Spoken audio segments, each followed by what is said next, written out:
नमस्ते सभी को।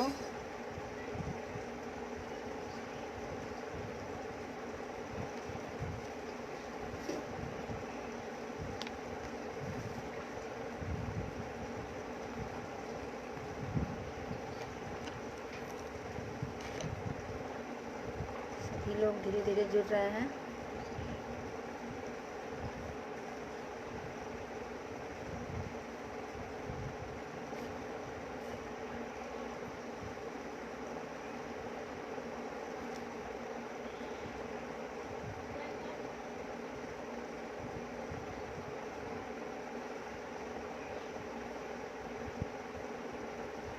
थोड़ा सा हम लोग इंतज़ार कर लेते हैं ताकि कुछ लोग और जुड़ जाएं।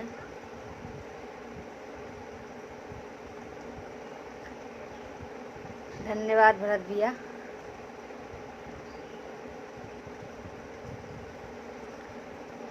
सबसे पहले तो आप सभी से मैं क्षमा चाहती हूँ। आज बैठक जो हमारा ये लाइव का टाइम था वो 4:30 से था, फिर 5 बजे से हुआ, लेकिन उसके बाद भी मैं आप सभी से क्षमा प्रार्थी हूँ। एक मेरा आवश्यक अचानक से बैठक होने के कारण मैं आप सभी के समक्ष देरी से उपस्थित हुई हूँ। इसके लिए मैं आप सभी से क्षमा चाहती हूँ। बहुत देर हो गई है आप सभी के बीच आने में, परंतु वो बैठक भी बहुत ही आवश्यक था, इसलिए हमको बैठक में रहना पड़ा। तो आप सभी से मैं क्षमा चाहती हूँ, बहुत देरी हो गई इस लाइव में आने में। नीतीश कुमार जी जुड़ गए हैं। नमस्ते नीतीश जी।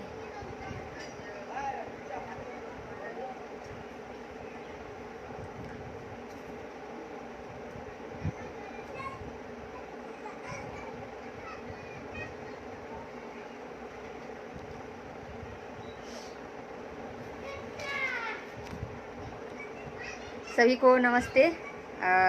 हम शुरू करते हैं। ऐसे ही बहुत देरी हो चुका है आप सभी के बीच आने में।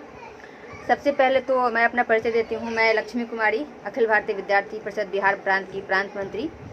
प्रभात जी नमस्ते। संतोष जी नमस्ते। धन्यवाद संतोष जी। और इसके साथ ही सबसे पहले आप सभी खगड़िया के सभी कार्यकर्ताओं का बहुत बहुत धन्यवाद। भरत भैया, कृष्णकांत जी, पप्पू पांडे जी, राजू जी, ऐसे नीलिन जी, ऐसे बहुत सारे हमारे कार्यकर्ता हैं। आप सभी को बहुत बहुत धन्यवाद कि आप सभी ने मुझे इस पेज पे आमंत्रित किया और कुछ बातें रखने का मुझे मौका दिया। तो आप सभी का एक बार आप लोग कोई कमेंट कर दीजिएगा। मेरी आवाज़ जा रही है सही से? अगर सही से मेरी आवाज़ पहुंच रही हो तो कोई एक कमेंट में लिख देंगे। कोई आवाज़ में प्रॉब्लम तो नहीं है या वीडियो में? जो लोग सुन पा रहे हैं वो एक बार कंफर्म कर दें।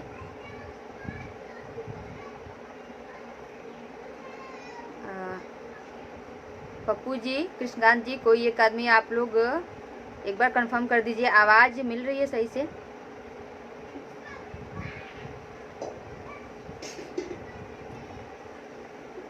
जी आवाज़ आ रही। ठीक है नीतीश जी, बहुत बहुत धन्यवाद। और साथ ही जितने भी कार्यकर्ता हैं खगड़िया के, सभी को मैं बहुत बहुत आभार धन्यवाद देती हूँ कि आप सभी ने मुझे इस पेज पे आमंत्रित किया। और साथ ही खगड़िया में बहुत सारे सेवा कार्य चले हैं, थोड़ा सा मैं उनके बारे में आप सभी को बताना चाहती हूँ। खगड़िया में हमारे भाइयों के द्वारा भोजन वितरण, फिर आपका मेडिकल का व्यवस्था करना, ऐसे बहुत सारे सेवा कार्य चले हैं जो कि आप सभी ने वहाँ पे देखा भी होगा। हमने सोशल मीडिया से हम देख पाए थे। मुझे बहुत अच्छा लगा। वहाँ छात्र भाइयों ने, छात्रा बहनों ने, सभी ने मिलजुल कर, अभी जो हमारे बीच एक आपदा आप आन पड़ी है, उसमें सभी लोगों ने अपना बहुत ही अच्छा योगदान दिया है और अभी भी सभी लोग सेवा कार्य में लगे हैं। तो सबसे पहले मैं उन सभी का, जो भी कार्यकर्ता सेवा में लगे हैं प्रत्यक्ष रूप से और अप्रत्यक्ष रूप से, मैं सभी को बहुत बहुत धन्यवाद देती हूँ कि आप सभी ने इस महामारी में खुद को और समाज को सुरक्षित रखने का ये बीड़ा उठाया है। ये बहुत ही सराहनीय कार्य है। साथ ही आज जो हम लोग कोरोना से, इस महामारी से लड़ रहे हैं, वैसे खगड़िया के सभी डॉक्टर्स, नर्स, सफाई कर्मी, सभी पुलिसकर्मी, जितने भी कोरोना वॉरियर्स हैं, बैंक में काम करने वाले, सभी को मैं बहुत बहुत धन्यवाद देती हूँ कि आज आप सभी के कारण ही हमारी या हमारा जो भी देश है, हमारी जनता है, आज अपने आप को स्वस्थ सुरक्षित महसूस कर रही है। तो इन सभी कोरोना योद्धाओं को भी मेरा दिल से धन्यवाद है। और साथ ही खुशबू, नमस्ते खुशबू। और साथ ही आज का जो विषय है, आप सभी खगड़िया कार्यकर्ताओं द्वारा मुझे ये विषय दिया गया है कि मैं इस विषय पे आप सभी के समक्ष कुछ चर्चा करूं।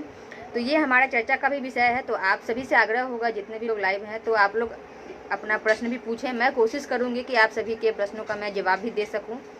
तो आप सभी अपने अपने प्रश्न पूछ सकते हैं बीच में, मैं आप सभी के प्रश्नों का जवाब देने का पूरा प्रयत्न करूंगी। तो हमारा जैसे आज का विषय दिया गया खगड़िया की तरफ से, सामाजिक परिवेश में छात्राओं या महिलाओं या नारी की भूमिका, महिलाओं की क्या भूमिका है सामाजिक परिवेश में, ये विषय है। तो मैं एक बार आप सभी से ये भी अनुरोध करूंगी कि आप लोग इस लाइव को शेयर कर देंगे तो अधिक लोग देख पाएंगे, क्योंकि पहले ही देर हो चुकी है तो कुछ लोगों को जानकारी नहीं होगा। तो आप लोग इस लाइव को अगर शेयर करेंगे या वॉच पार्टी कर देंगे तो बाकी लोग भी जुड़ पाएंगे और वो लोग भी अपने प्रश्न इसमें पूछ पाएंगे, मैं उनके प्रश्नों का उत्तर दे पाऊंगी। तो आप सभी से निवेदन होगा कि इस लाइव को शेयर करें और अधिक से अधिक लोगों तक पहुँचाएँ। तो आज का हमारा जो विषय है हमारे इस सामाजिक परिवेश में महिलाओं की भूमिका। तो नारी समाज के विकास एवं तरक्की में महत्वपूर्ण भूमिका निभाती है, ये हम सभी को मालूम है। उनके बिना विकसित तथा समृद्ध देश का हम लोग कल्पना नहीं कर सकते हैं। आप सभी जानते हैं कि एक नारी जो होती है, एक नारी परिवार बनाती है और परिवार घर बनाता है, एक घर समाज को बनाता है और समाज ही है जो पूरे देश को बनाता है। तो आपने देख लिया कि एक नारी, एक महिला की कड़ी कहाँ से कहाँ तक जुड़ी है। एक घर से, एक परिवार से, एक घर से लेकर के पूरे देश तक, आगे देश तक पहुँचने में एक महिला की पूरी भूमिका होती है। तो और इसका सीधा सीधा अर्थ यह है कि नारी के योगदान के बिना हर जगह हम लोग नहीं पहुँच सकते हैं, हर जगह नारी का योगदान का ज़रूरत होता है। तो ये सभी आप लोग जानते हैं। अभी हम देखते हैं तो ऐसा नहीं है कि महिलाओं की जो अभी भागीदारी है पहले से बहुत अच्छी हुई है, लेकिन अभी भी जितना हमें चाहिए उतना अभी तक नहीं पहुंच पाया है। लेकिन अगर हम पुराने समय से देखते हैं अभी तक के समय में, तो बहुत कुछ सुधार हुआ है। जैसे कि आप लोग देखते थे पहले घर से लड़कियों को बाहर जाना तक मना था, वो घर से बाहर पढ़ाई के लिए नहीं जा सकती थी, घर से बाहर किसी काम करने के लिए कहीं भी किसी जगह नौकरी नहीं कर सकती थी, बहुओं को घर से बाहर निकलने की बिल्कुल ही अनुमति नहीं थी और उनको अपने घर के कामकाज में या किसी भी चीज़ में भागीदारी ही नहीं मिलती थी। तो इन सभी चीज़ों में कहीं ना कहीं सुधार आया है। आप सभी देख रहे हैं, अपने घर परिवार में आप लोग देख रहे होंगे, कहीं ना कहीं हमारे इन सभी चीज़ों में सुधार आया है। जैसे कि सुधार आया है, हम लोग देखते हैं कि अभी जैसे शिक्षा का क्षेत्र हम लोग देखते हैं। आज हम लोग जब बात करते हैं 10th क्लास या 12th या किसी भी चीज़ में टॉप की, तो हम लोग देखते हैं सबसे आगे हमारी छात्रा बहनें होती हैं। तो ये भी एक खुशी की बात है। लेकिन अभी भी कहीं ना कहीं हम लोग चूक जा रहे हैं कि कुछ हमारी बहनें हैं या कुछ ऐसे जगह हैं जहाँ लोगों की मानसिकता अभी भी वहीं की वहीं अटकी हुई है और वो लोग ना खुद आगे बढ़ रहे हैं, ना दूसरे को आगे बढ़ने की जो सलाह है या प्रेरणा है दे पा रहे हैं। तो वहाँ भी हम लोगों को काम करने की ज़रूरत है।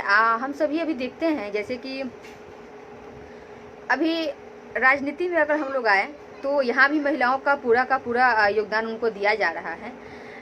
अभी हम लोग जानते हैं जैसे ये वार्ड है, मुखिया है, सरपंच है या आंगनबाड़ी है, ऐसे बहुत सारे स्थानों पर महिलाओं को स्थान दिया जा रहा है, महिलाओं को इन जगहों पे लाया जा रहा है। लेकिन हमने अभी कुछ दिन पहले एक सेशन था पंचायत करके, हमने देखा था, तो उसमें मुझे एक बहुत अच्छी लगी ये बात कि हमने उनको अधिकार तो दिया है, हमने उन तक ये बातें पहुंचाई हैं, उनको ये बताया है कि आप वार्ड का चुनाव है, आप वार्ड लड़ी हैं और आप सरपंच हैं, मुखिया हैं, ये सब उनको पता है और उनको अधिकार दिया भी गया है। लेकिन बात कहाँ पे आके रुक जाती है कि महिलाएं अपने इस अधिकार को या तो वो जान नहीं पाती हैं या जानती हैं तो वो उसको दिखाना नहीं चाहती हैं कि ये मेरा अधिकार है।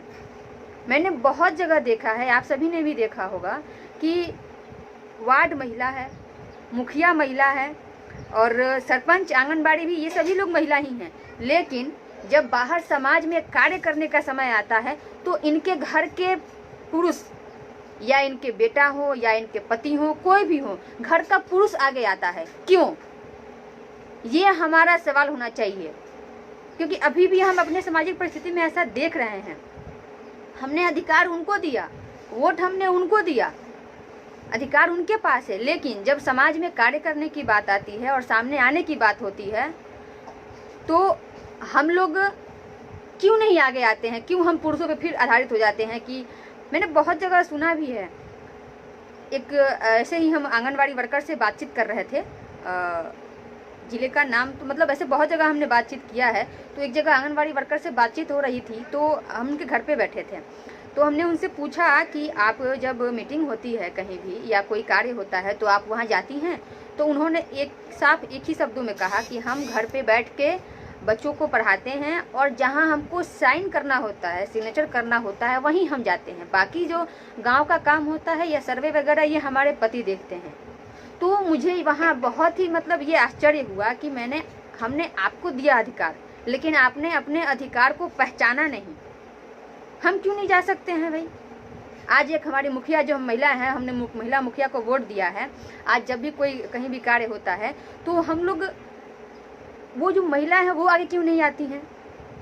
आज भी गाँव में अगर कहीं कुछ बातचीत होती है और सरपंच को बुलाने की बात होती है तो उसमें भागीदारी केवल सरपंच के पति आते हैं।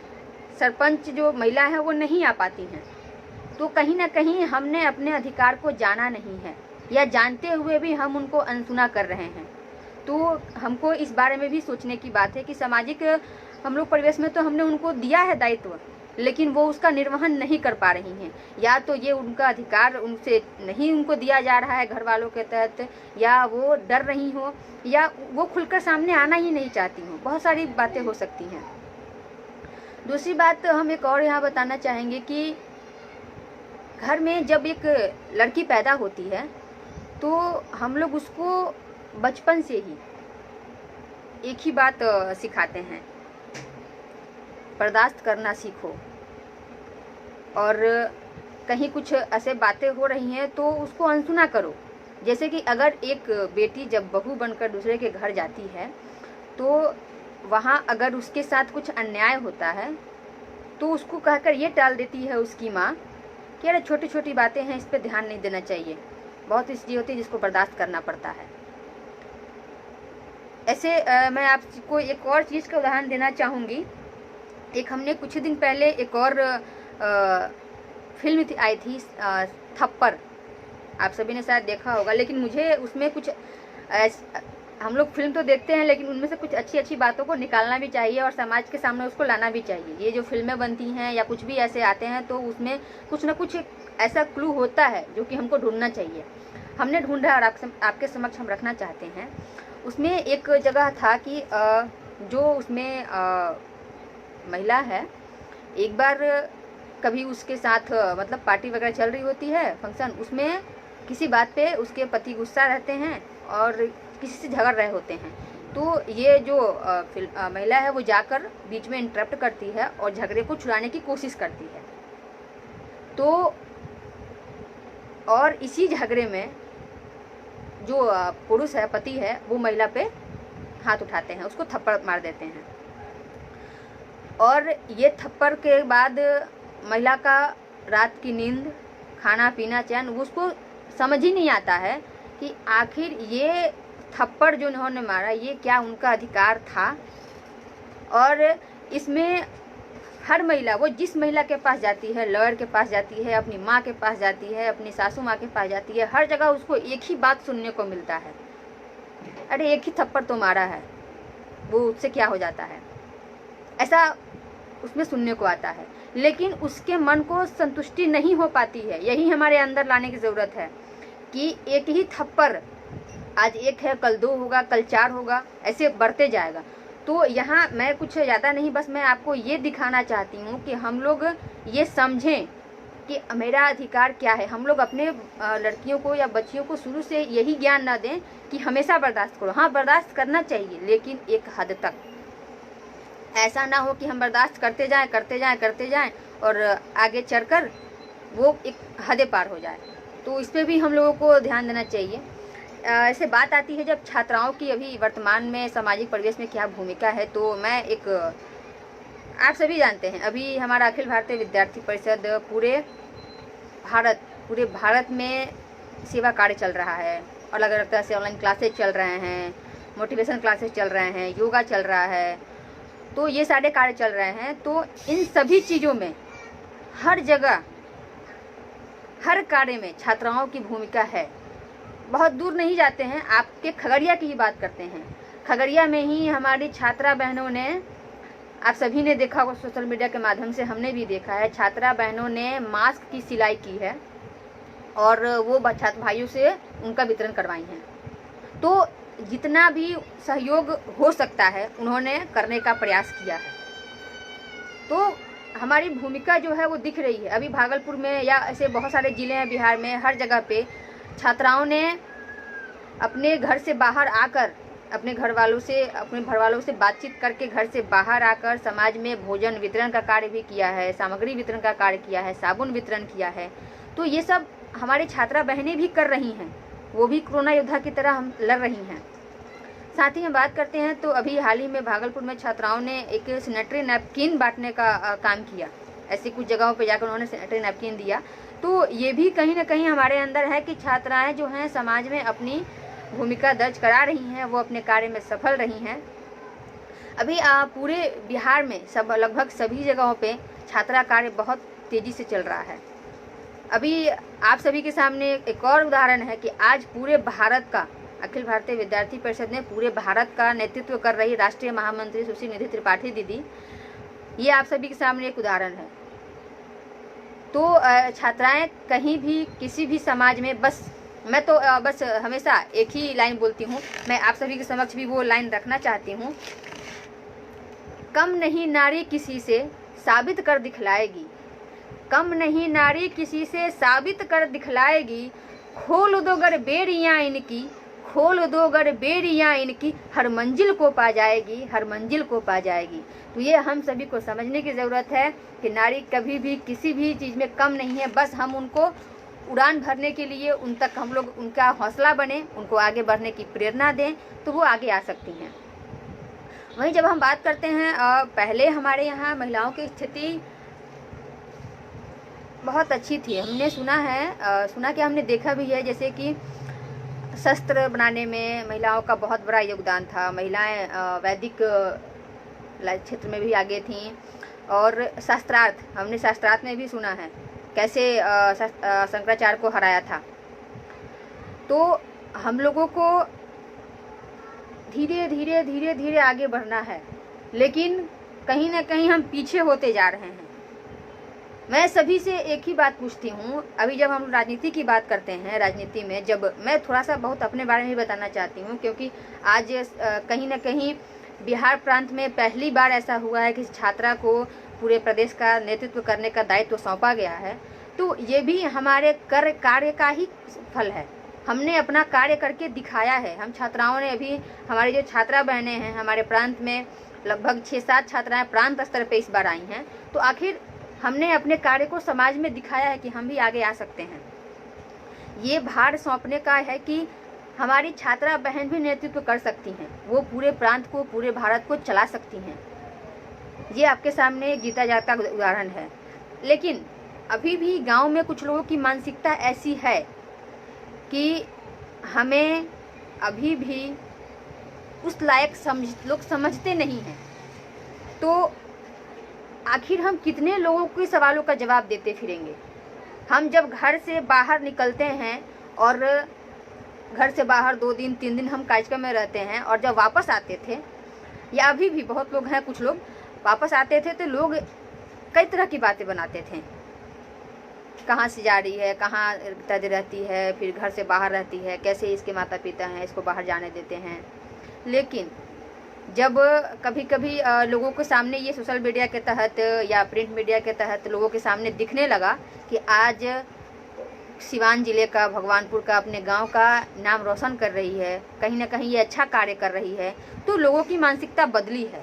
तो ये कभी नहीं हम कहते हैं, या ऐसा हो नहीं सकता है कि हम कितना भी कुछ कर लें लोगों की मानसिकता नहीं बदल सकते हैं, ऐसा बिल्कुल नहीं है। मैं हमेशा कहती हूँ और आज भी कर रही हूँ कि हमें कुछ ऐसा कर दिखाना चाहिए। ये हमारे ऊपर ही निर्भर करता है कि हम कुछ ऐसा कर दिखाएं ताकि हमारा समाज, सामने वाला, हमारे सभी समाज के लोग ये मतलब सोचने पे मजबूर हो जाएं और ये मानने को तैयार हो जाएं कि छात्राएं हर क्षेत्र में आगे जा सकती हैं और वो अपने गांव का, अपने देश का, अपने समाज का नाम एक ऊंचाई तक लेके जा सकती हैं। ये हम साबित कर दिखाएंगे, लेकिन हमारे अंदर ये ललक होनी चाहिए, जिज्ञासा होनी चाहिए कि हमें लड़ाई लड़नी है, हमें लोगों की बातों को अनसुना करना है। आज हम घर से 4 कदम बाहर निकलते हैं, बाहर निकलने के बाद 4 लोग बोलते हैं कि अरे यार, अरे भाई तो भगवानपुर जा रही है पढ़ाई करने के लिए, या घर से इतनी दूर जा रही है पढ़ाई करने, पता नहीं क्या करती है, कॉलेज में क्या पढ़ाई होता है, ऐसी बातें चलती हैं। लेकिन अगर हम उनकी ये बातें सुन लें कि हाँ कॉलेज और हम वापस चले आएँ, न जाएँ कॉलेज, न जाएँ पढ़ाई करने, तो क्या हम आगे बढ़ पाएंगे? तो उस वक्त हमें उनकी बातों को अनसुना करना पड़ेगा और हमें आगे आना पड़ेगा। तो ये हम आप सभी के समक्ष रखना चाहते थे, ताकि आप लोगों को, मैं चाहती हूँ कुछ लोग प्रश्न भी इसमें पूछें ताकि मैं उनके प्रश्नों का जवाब दे सकूँ। ऐसे तो मैं एक भाषण की तरह हो जा रहा है, मैं अकेले बोल रही हूँ जितना मेरे से हो रहा है, लेकिन मैं चाहती हूँ कि आप लोग का कुछ प्रश्न भी इसमें आए ताकि मैं आप सभी के प्रश्नों का जवाब देने का पूरा प्रयास करूँगी। तो आप सभी से आग्रह है, पंकज कुमार जी नमस्ते, सभी लोग अब कुछ जो प्रश्न अगर सर के अंदर है तो आप लोग पूछ सकते हैं।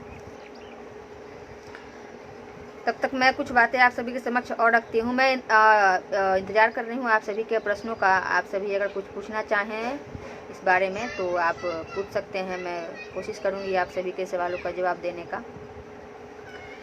तो ये अगर कोई भी समाज, कोई भी देश, मैं एक बात याद आती है, स्वामी विवेकानंद जी कहा करते थे, उनके अनुसार ये वो मानते थे कि अगर कोई भी राष्ट्र तब तक पूर्ण रूप से विकास नहीं कर सकता है जब तक कि उसमें प्रत्येक नागरिक का योगदान ना हो। तो जब हम प्रत्येक नागरिक की बात करते हैं तो फिर महिला पुरुष कहाँ से आया? किसी भी राष्ट्र को विकसित करने में पुरुष महिला दोनों का योगदान जरूरी है। राष्ट्र का प्रत्येक व्यक्ति, प्रत्येक नागरिक अगर उस भागीदारी में, उस विकास में आगे नहीं आएगा तो हम अपने राष्ट्र का पूर्णतः विकास नहीं कर सकते हैं। तो ये भी हमें कहीं ना कहीं सोचने की ज़रूरत है कि अगर हम ऐसा कर रहे हैं तो हम अपने राष्ट्र को किस ओर ले जा रहे हैं। आज जब हम बात करते हैं, कुछ लोगों का कहना होता है कि जैसे अभी बहुत सारे चीज़ हैं, सोशल मीडिया में से NGO कोई है या राजनीतिक है, मतलब बहुत सारी ऐसी चीज़ें हैं जहाँ महिलाएं अभी भी कार्य कर रही हैं, आगे जा सकती हैं। तो हमने कुछ लोगों से सुना है, कुछ लोग कहते हैं कि बहुत अच्छा है, बहुत अच्छा कर रही है, आगे जाना चाहिए, समाज में बाहर उसको निकलना चाहिए, राजनीति में आना चाहिए, सामाजिक सेवा में आना चाहिए। लेकिन ये कहने के साथ साथ उनके अंदर ये भी मानसिकता छुपी होती है कि कोई भी होनी चाहिए लेकिन मेरी बहू बेटी नहीं होनी चाहिए, बगल के घर। आखिर लोग ये क्यों सोचते हैं कि महिला समाज सेवी हो, महिला राजनीति में जाए, महिला अपने घर को छोड़कर बाहर जाए, लोगों की सेवा करे, लेकिन वो औरत, वो स्त्री, वो महिला, वो बेटी मेरे घर की नहीं, बगल के घर की हो। अभी मैं हमेशा इस बात को कहती हूँ, दोहराती हूँ कि हमें शुरुआत खुद करनी होगी। बड़े बड़े भाषण और बड़े बड़े जगहों पे बोलने से कथनी और करनी को एक में संजोना होगा, अलग अलग नहीं करना होगा। हम कथनी कुछ और हो, करनी कुछ और हो, ऐसा नहीं होना चाहिए। कथनी और करने में अंतर बिल्कुल नहीं होना चाहिए। वो इसका मेरे कहने का ये मतलब है कि हम कहते हैं कि महिलाओं को आगे आना चाहिए, उनको समाज में अपनी एक अलग पहचान बनानी चाहिए, लेकिन वहीं हम अपने घर की अगर बेटी होती है तो उसको हम आगे नहीं लाना चाहते हैं, उसको हम समाज के सामने नहीं लाना चाहते हैं। क्यों? हमारी अगर घर में कोई बहन है तो हम उसे क्यों नहीं ला सकते हैं समाज में, ताकि सामने वाला ये ना कहे कि आप तो दूसरों को राय देते रहते हैं, दूसरों को बताते रहते हैं, लेकिन क्या आप अपने घर की लड़कियों को कभी सामने लाए हैं? कभी उनको मौका दिए हैं समाज में बोलने का या आगे तक जाने का? तो शुरुआत हमें ही करनी होगी। दूसरों के भरोसे हम लोग नहीं रह सकते हैं। हम खुद शुरुआत करें, तब जाके हम लोग इस मुकाम में सफल हो पाएंगे, इस काम में सफल हो पाएंगे। महिलाएं कमज़ोर नहीं है, उनको कमज़ोर बनाया जाता है। अच्छा, मैं एक बात पूछती हूँ, कमज़ोर की बात देख मुझे बात और याद आई। जब एक छोटा बच्चा जब पैदा होता है, वो लड़का लड़की कुछ भी हो, जब पैदा होता है तो क्या उस वक्त उसके मानसिकता में ये भरा रहता है क्या कि हाँ मैं लड़की पैदा हुई हूँ, अब तो मुझे एकदम समाज से अलग रहना होगा, अब मुझे बर्दाश्त करना होगा, मुझे कमज़ोर बन के रहना होगा? क्या उस वक्त उसके मन में ये भावना चल रही होती है क्या? बिल्कुल नहीं। वो बच्चा एक लड़का हो या लड़की हो, एक मनुष्य के रूप में पैदा होता है, लेकिन धरती पर आने के बाद हम ही लोग उसके मन में हमेशा ये डालते रहते हैं, तुम लड़की हो, तुम लड़का हो, तुम लड़की हो, तुम्हें यही तक रहना है, तुम्हारे यही सीमा है, तुमको इसके आगे नहीं जाना है। तो हम लोग उनके अंदर मानसिकता खुद भर रहे हैं। अगर हम शुरू से ही उसको ये प्रेरणा देते जाएं कि नहीं, तुम दोनों में कोई फर्क नहीं है, ये लड़का हो या लड़की हो, दोनों बराबर है, तो कहीं ना कहीं हम लोगों को भी अपनी मानसिकता को बदलना होगा। धीरे धीरे बदल रहा है ये, लेकिन बहुत कम बदल रहा है। अभी भी पिछड़े क्षेत्रों में या ग्रामीण क्षेत्रों में अभी भी एक लड़की जो है, जब उसके घर शादी करने की बात आती है, अभी हमारे कुछ दिन पहले एक लड़की से बात हो रही थी, मतलब दोस्त नहीं है, ऐसे ही मिली थी हमको कहीं, तो क्लासमेट ही थी, बहुत हम लोग साथ में पढ़े हुए थे। तो हमने उससे पूछा कि इतनी जल्दी शादी क्यों? तो मुझे सुन के बड़ा ही आश्चर्य हुआ उसका ये लाइन कि अभी भी हम लोग जो चाहते हैं वहाँ तक नहीं पहुँच पाए हैं। बस केवल ये बातों में आता है कि हमें अपना अधिकार है खुद का, हम कब शादी करें, हम कितनी पढ़ाई करें, कहाँ तक पढ़ाई करें। उस लड़की का जवाब था, अब घर वाले कर रहे हैं तो उनसे तो मैं विरोध नहीं कर सकती ना, मैं उनको मना नहीं कर सकती, अब तो वो तो जो कर रहे हैं वो हमको करना पड़ेगा, सुनना पड़ेगा। आखिर हमारा समाज इतना पीछे क्यों जा रहा है? देश प्रगति की पथ पे आगे बढ़ रहा है और हम अभी तक पीछे ही जा रहे हैं। तो हमें गाँव में जो लोगों की मानसिकताएं हैं, जो सोचे हैं, उसको बदलने का पूरा प्रयास करना होगा कि हम उनकी राय को जानना चाहें, आखिर वो चाहती क्या हैं। कम से कम एक बार उनकी राय तो जानें। हो सकता है कि हम उनकी राय को जानें, उनके बारे में जानें, वो कुछ कर दिखाना चाहती हो और हम उसके इस इरादे को वहीं ख़त्म कर देते हैं कि तुम जो हमको कर रहे हैं वही करो, इसके आगे मत सोचो, तुम्हारी यही लिमिट है, तुम यहीं तक जा सकती हो, इसके आगे नहीं जा सकती हो। आखिर क्यों? तो अभी भी हमारे समाज में ये बातें अभी भी हैं कि हम उनके अधिकार को अभी तक दबाते आ रहे हैं। तो इस लाइव के माध्यम से मैं आप सभी से यही कहना चाहूँगी कि हम केवल कहें नहीं, इसको करके दिखाएं। और सभी छात्रा बहनों से मैं एक ये यहाँ से आप सभी को एक संदेश देना चाहती हूँ कि आज बहुत संघर्षों, बहुत कठिनाइयों के बाद यहाँ तक मैं पहुँची हूँ और आप सभी के समक्ष मैं आज ये बातें जो बोल पा रही हूँ, ये केवल अभी मोदी जी ने कुछ दिन पहले ही आप सभी के समक्ष एक बात को रखा है, वो है बात आत्मनिर्भरता।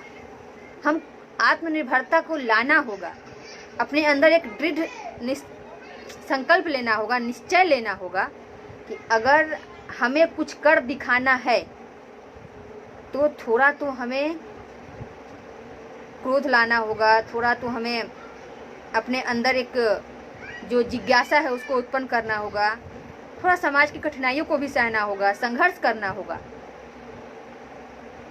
तो संघर्ष के बिना जीवन अधूरा है। और कहा जाता है कि कोई भी कार्य अगर कठिन ना हो तो और संघर्ष ना हो उसमें, तो उसे पूरा करने में एक जो आनंद आता है वो नहीं मिल पाता है। तो ये हम यहाँ से मैं आप सभी को एक संदेश देना चाहती हूँ कि हम सभी अपने अधिकार को जानें, पहचानें, उसके लिए हम लोग अडिग रहें। ज़रूरत पड़े तो हम उसका विरोध करें, लड़ें और अपने अधिकार को मरने न दें। ये आप सभी से आग्रह है। और बाकी जो सभी लोग लाइव वीडियो देख रहे हैं उन सभी से भी मैं ये कहना चाहती हूँ कि आप सभी केवल कहने पे नहीं, करने पे भरोसा रखिए। और अगर हमारे समाज में महिलाओं की भागीदारी पूरी तरह से लानी होगी तो हमें उनका साथ देना होगा। जैसा कि मैंने कुछ देर पहले आप लोगों से कहा था, बताया था आप लोगों को, वही वार्ड मुखिया और सरपंच के बारे में। तो ठीक है, मैं ऐसा नहीं बोल रही हूँ कि उसमें पुरुषों की भागीदारी नहीं होनी चाहिए। आप रहें, लेकिन सहयोग के भाव से रहें कि हाँ उनसे नहीं हो पा रहा है या कहीं दिक्कत हो रही है तो हम वहाँ सहयोग करें। ऐसा ना करें कि उनका जो अधिकार है बिल्कुल से हम खुद पे ले लें और उनके पास कुछ ना रहे। फिर क्या मतलब हमारे समाज को बदलने का? फिर क्या मतलब सरकार का कि जो हमें अधिकार दे रही है महिलाओं को और वो उन तक पहुंच नहीं पा रहा है? तो हम ऐसा नहीं कर रहे हैं कि आप बिल्कुल ही उनको छोड़ दें या बिल्कुल आप उससे अलग हो जाएं। आप रहें, लेकिन सहयोग के भाव से रहें और उनके साथ एक विनम्रता के भाव से रहें। तब जा कर के हम अपने समाज में महिलाओं की जो भूमिका है उसको हम लोग अधिक बहुत गहराई से जान पाएंगे, समझ पाएंगे और उनको समाज में खड़ा उतरने का मौका भी मिलेगा, उनको अपनी बातों को रखने का मौका भी मिलेगा। तो आप सभी के बीच मैं जितना मुझे लगा मैं आप सभी के बीच इतनी सारी बातों को रख पाई। मैं चाहती हूँ कि आप सभी कुछ मैं फिर से एक बार रिपीट कर रही हूँ, आप सभी कुछ प्रश्न करें ताकि मैं आपके प्रश्नों का जवाब दे सकूँ। आप सभी से आग्रह है कि आप सभी के पास अगर कुछ प्रश्न हो इस विषय पर तो आप सभी बताएं। कृष्णकांत झा जी, फूल नहीं चिंगारी है। जी बिल्कुल, फूल नहीं चिंगारी है, हम भारत की नारी हैं। ये नारा हमारा तो एकदम बहुत ही एक अंदर से जो ऊर्जा भरने वाला नारा है, एक जोश भर जाता है। श्रवण आकाश जी हैं, नारी शक्ति जिंदाबाद। पप्पू पांडे जी, पंकज कुमार जी नमस्ते भागलपुर से। अजय जी, भारत माता की जय। गुलशन जी, निर्भय मिश्रा जी। चलिए, मुझे लगता है कि समय हो गया है। आप सभी से कुछ अगर कुछ आप सभी चाहते हो कुछ प्रश्न तो आप सभी पूछ सकते हैं। अभी थोड़ा सा आप लोगों को शोरगुल भी सुनाई दे रहा होगा क्योंकि मैं गांव में रहती हूं और कुछ बच्चे बाहर खेल रहे हैं तो उनकी आवाज़ें पहुंच रही होंगी, लेकिन फिर भी मैंने बहुत कोशिश किया कि मैं आप सभी के समक्ष अपनी बातों को रख पाऊँ। तो अंत में मैं ये कहना चाहूँगी कि आप सभी का बहुत बहुत धन्यवाद। आप सभी इस लाइव में जुड़े, आप सभी ने मुझे सुना और खगड़िया वाले कार्यकर्ताओं को एक बार फिर से बहुत बहुत आभार कि आप सभी ने मुझे इस पेज पे आमंत्रित किया और मुझे अपनी बातों को रखने का मौका दिया। और साथ ही खगड़िया के कार्यकर्ताओं ने बहुत ही मतलब तन मन धन से इस कोरोना महामारी से लड़ रहे हैं और सेवा कार्य में लगे हुए हैं।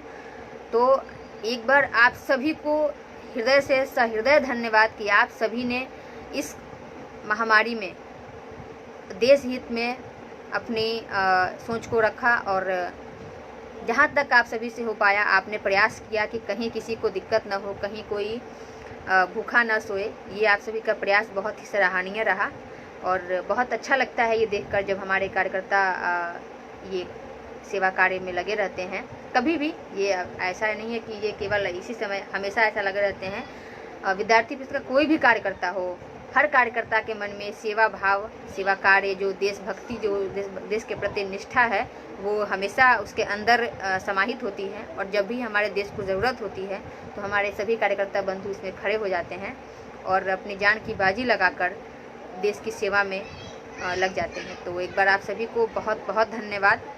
इस महामारी में सेवा कार्य में लगे रहे आप लोगों ने, बहुत अच्छे तरीके से